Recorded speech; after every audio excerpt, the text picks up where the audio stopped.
Herkese merhaba arkadaşlar, kanalımıza hoş geldiniz.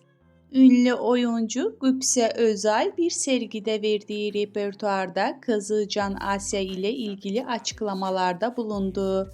Barış Arduç'la olan evliliğinden adından söz ettiren Güpse Özay, kızı Can Asya'nın kendisinden ve eşinden hangi özelliklerini almasını istediği yönünde sorulan sorulara cevap verdi.